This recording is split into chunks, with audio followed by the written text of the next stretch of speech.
ডাক্তারের চেম্বারে উকি দিয়েই পিছনে ফিরলেন নাজমা বেগম। সারা শহরে আপনি আর কোনো ডাক্তার খুঁজে পাননি ম্যানেজার বাবু? এই চ্যাংড়া বয়সের ডাক্তার কেন ঠিক করছেন? অপ্রস্তুত শুভাশিস বাবু অকারণে কাশলেন দুবার। ম্যাডাম, উনি ডক্টর আরিফ, ভালো ডেন্টিস্ট হিসেবে খুব নামডাক। অ্যাপয়েন্টমেন্ট নিতে অনেক কষ্ট হয়েছে ম্যাডাম। আগুন দৃষ্টিতে তাকিয়ে রইলেন নাজমা বেগম। নিহার মায়ের গায়ে ঘেঁষে দাঁড়ালেন।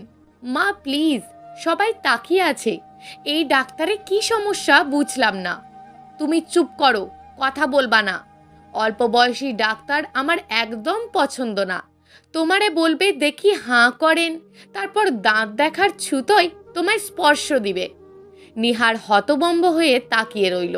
এসব কি বলছো মা?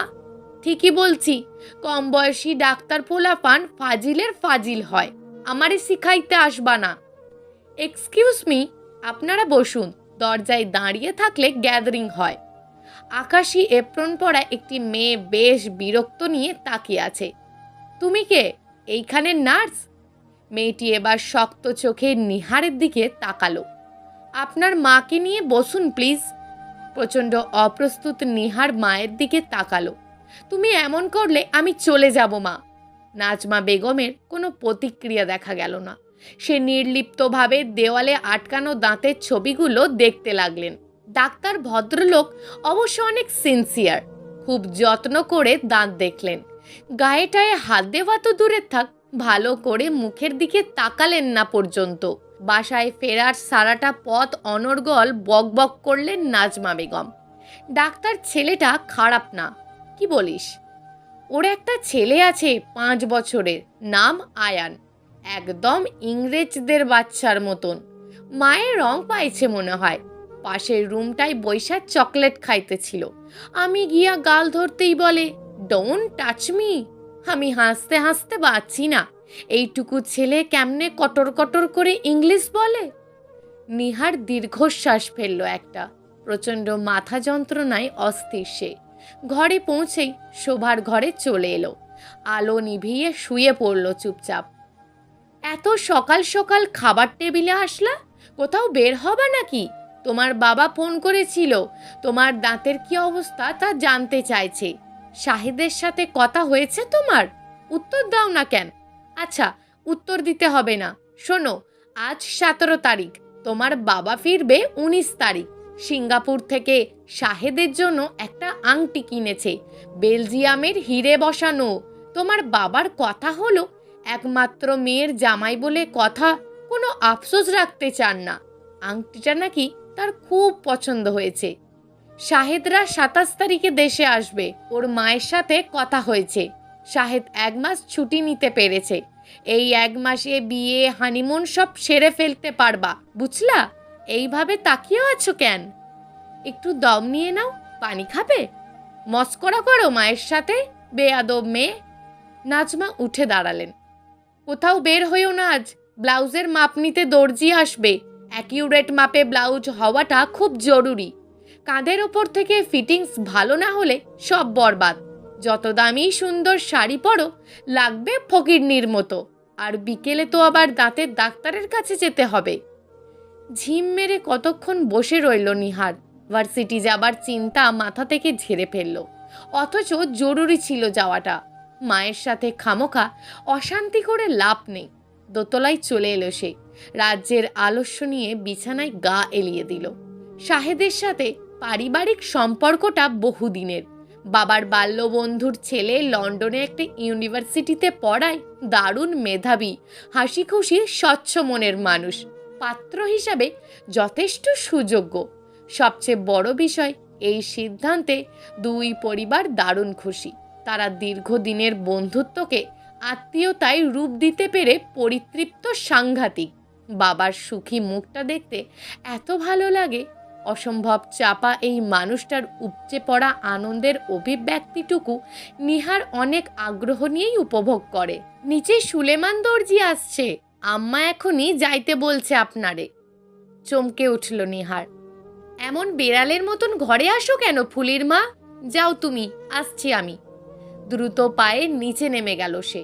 বিয়ের দিন বেশ দ্রুত এগিয়ে আসছে। পুরো বাড়ি জুড়ে সাজ সাজ রব। নতুন করে রং করানো হয়েছে বাড়ি, ফার্নিচারও কেনা হয়েছে নতুন কিছু। নাজমা বেগম সাংঘাতিক রকম এক্সাইটেড, অনবরত কথা বলছেন। উত্তেজনায় আজ সকালে শরীফ সাহেবের চায়ে 2 চামচ চিনি দিয়ে দিয়েছেন। অত্যন্ত ঠান্ডা মেজাজের মানুষটা চায়ে চুমুক দিয়ে নামিয়ে রাখলেন। তার ডায়াবেটিস বিপদসীমার উপরে, এই চা খাওয়া আর বিষ খাওয়া সমান কথা। মেয়েটার সাথে খুব কথা বলতে ইচ্ছে করছে। নিহারের নাম ধরে ডাকা মাত্রই প্রায় উড়ে এলেন নাজমা বেগম। এক গাদা কথা বললেন, যার মূল বিষয়বস্তু হলো নিহার বাড়িতে নেই, ইউনিভার্সিটি গেছে। বলেই আবার ঝড়ের বেগে ছুটে গেলেন রান্নাঘরে।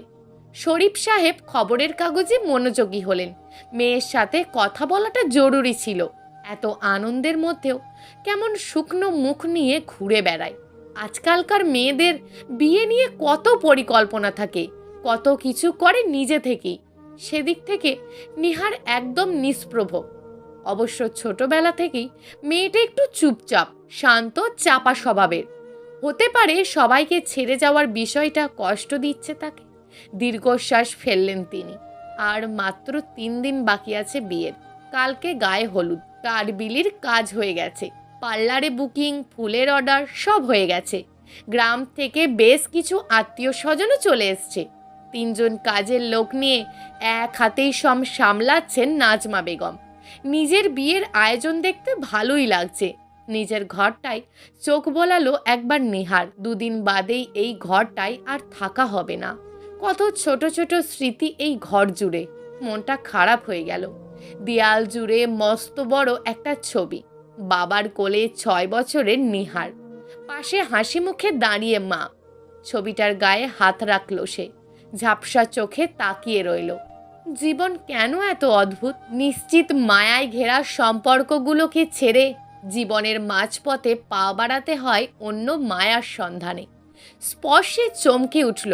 মা কখন এসে দাঁড়িয়েছে টেরই পায়নি। প্রবল আবেগে মাকে জড়িয়ে ধরল সে। নিশ্চুপ দুজনের অনুভূতি পরস্পরকে জানান দিল আসন্ন বিচ্ছেদে তারা কতটা ব্যথিত। কলমদানিতে চাপা দেওয়া কার্ডটা হাতে নিল ডক্টর আরিফ। বিয়ের নেমন্তন্ন পত্র। রংটা অনেক সুন্দর, কৃষ্ণচূড়া ফুলের মতন। কার্ডের একপাশে বরকনের পরিচিতিতে চোখ বোলালো সে। কনে নেহারিকা আহমেদ, বর শাহেদ মাহমুদ। কনের মা বেশ আন্তরিকভাবে দাওয়াত করে গেছেন। 6 জুন বিয়ে, মানে পরশু। গত কয়েকদিনের ব্যস্ততায় কার্ডটা খুলে দেখার সময় পর্যন্ত হয়নি। ইদানিং রোগীর এত চাপ, চেম্বার ভর্তি রোগী এখনো। বাসায় ফিরতে রাত হয়ে যায় প্রতিদিন।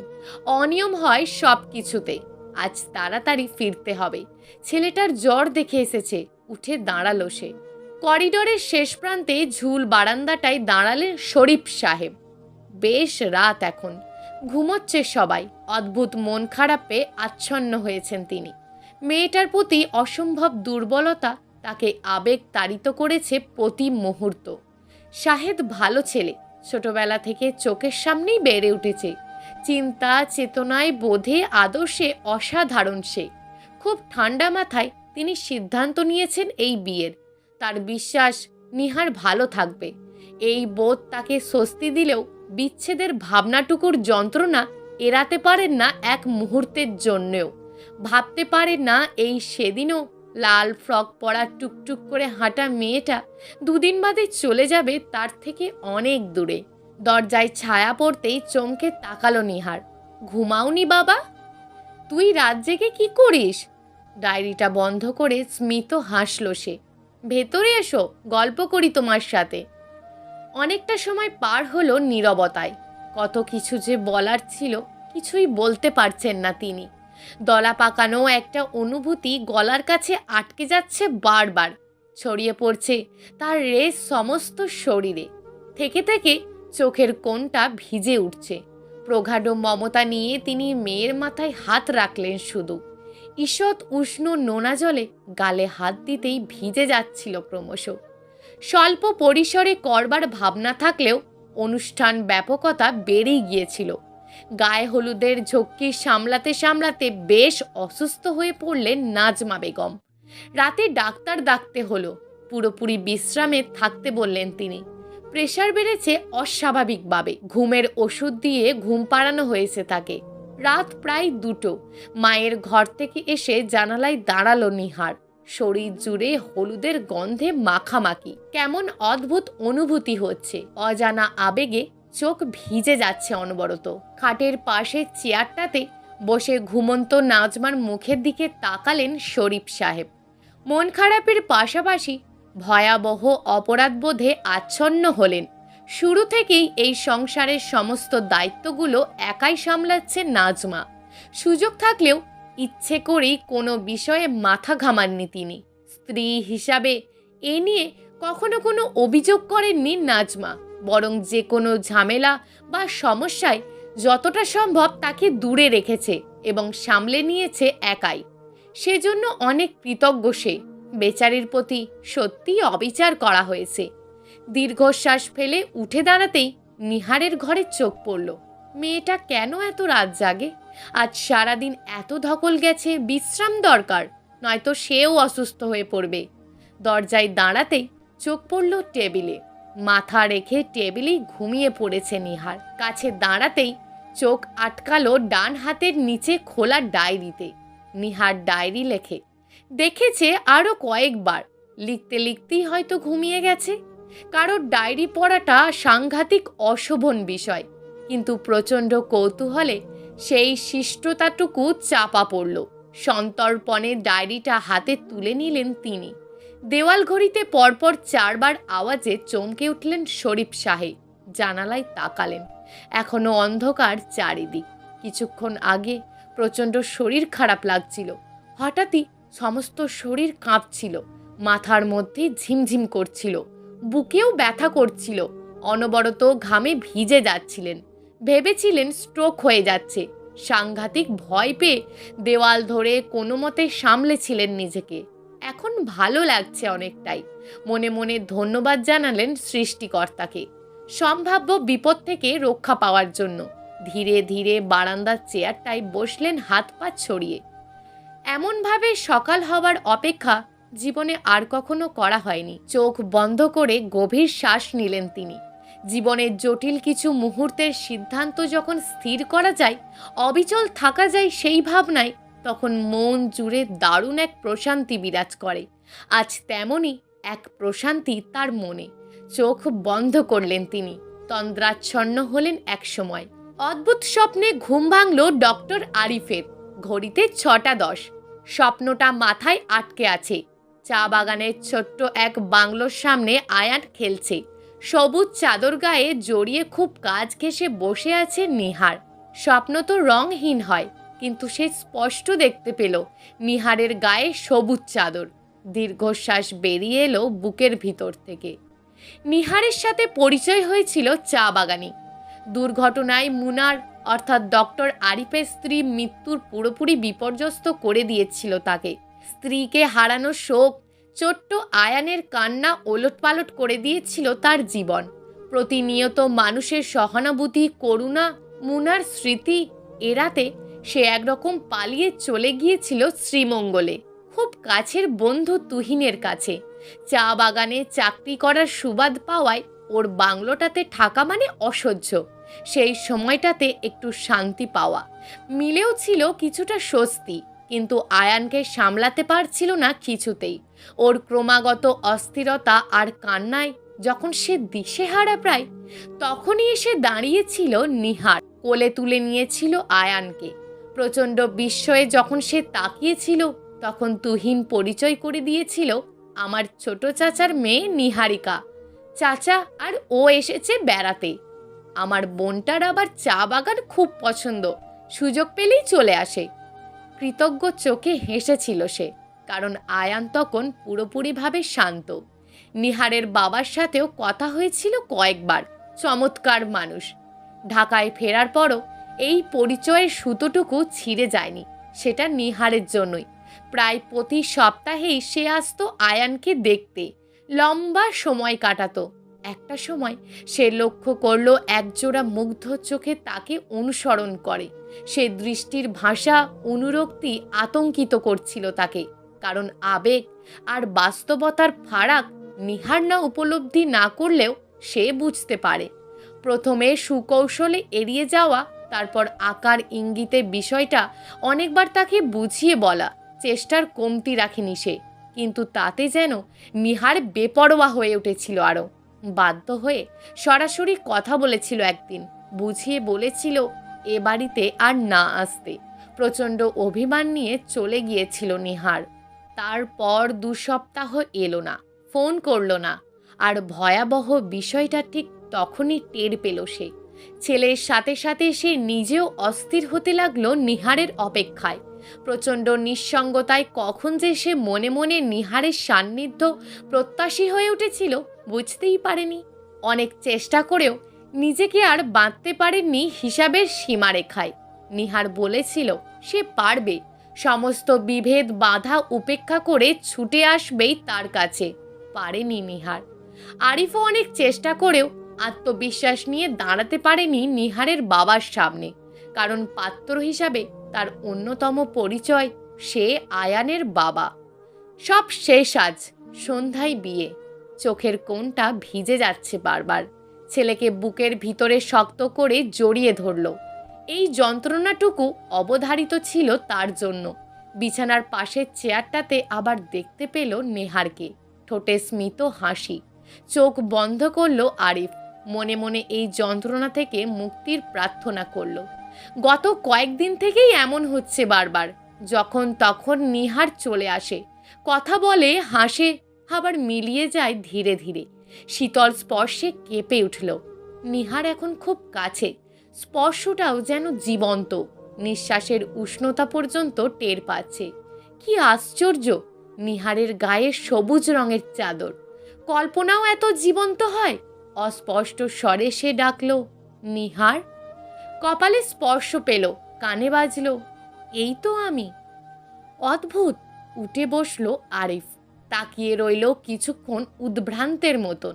মাকে ডাকলো সে পরপর 2 বার। ঠোঁটে আঙুল ছোঁয়ালো নিহার। কি করছো? মা ঘুমাচ্ছে নিচের ঘরে, তোমার ডাকে আয়ান উঠে যাবে তো। আরিফ হাত ধরল। আমি কিছুই বুঝতে পারছি না, তুমি কি সত্যিই এসেছো? প্রচণ্ড বেগে জড়িয়ে ধরল নিহারকে। খুব পরিচিত চুলের গন্ধ অবশ করে দিচ্ছে তাকে। তীব্র সুখের অনুভূতিগুলো কেন এমন হয়? দলা পাকানো একটা অনুভূতি গলার কাছে আটকে যাচ্ছে বারবার। সিঁড়ি পার হয়ে দোতলার করিডোরে পা রাখতেই মুখোমুখি হলেন নাজমার। তার চোখে আতঙ্ক, হাতে নিহারের ডায়েরি। মৃদু হাসলেন শরীফ সাহেব। এখন কেমন আছো? শরীর ভালো লাগছে? স্বামীর হাত ধরলেন নাজমা। নিহার কোথায়? কি জবাব দেবে শাহেদকে, ওর পরিবারকে? নাজমার মাথায় হাত রাখলেন। ভেবো না, সহজ নয় জানি, তবুও পারবো আমি সামলাতে, বিশ্বাস রাখো। বিস্ময়ে হতবাক নাজমাকে পেছনে ফেলে শোভার ঘরে পা রাখলেন শরীফ আহমেদ। আজ অন্যরকম এক প্রশান্তি তার মনে। দীর্ঘ 28 বছর শরীফ সাহেব সমঝোতায় জীবন পার করেছেন। সে জীবনে সব ছিল, শুধু ভালোবাসা ছাড়া। রেবুকে ফিরিয়ে দিয়েছিলেন তিনি। বাবা মায়ের প্রতি সম্মান আর কৃতজ্ঞতা থেকে বিয়ে করেছিলেন তাদের পছন্দ করা পাত্রী নাজমাকে। বিসর্জন দিয়েছিলেন নিজের ব্যক্তিগত সুখ, চাওয়া পাওয়া। তিনি জানেন সে জীবনে কতটা ক্ষরণ, কতটা কষ্ট। ইতিহাসের পুনরাবৃত্তি না হোক, মেয়েটা ডুবে থাক ভালোবাসায়, পরিতৃপ্ততায়। দক্ষিণের বারান্দায় দাঁড়ালে যে আকাশটুকু দেখা যায়, আজ তাকে বড় বিস্তৃত মনে হলো। মুগ্ধ চোখে শরীফ সাহেব তাকিয়ে রইলেন আকাশের দিকে। প্রিয় দর্শক, এই গল্পটা আপনাদের কেমন লাগলো তা অবশ্যই একটি কমেন্ট করবেন। আর যদি গল্পটা আপনাদের ভালো লেগে থাকে তাহলে ভিডিওটিতে একটি লাইক করে দেবেন এবং এই ধরনের ভিন্ন স্বাদের গল্প শোনার জন্য চ্যানেলটিকে অবশ্যই সাবস্ক্রাইব করে আমাদের সঙ্গে যুক্ত থাকুন।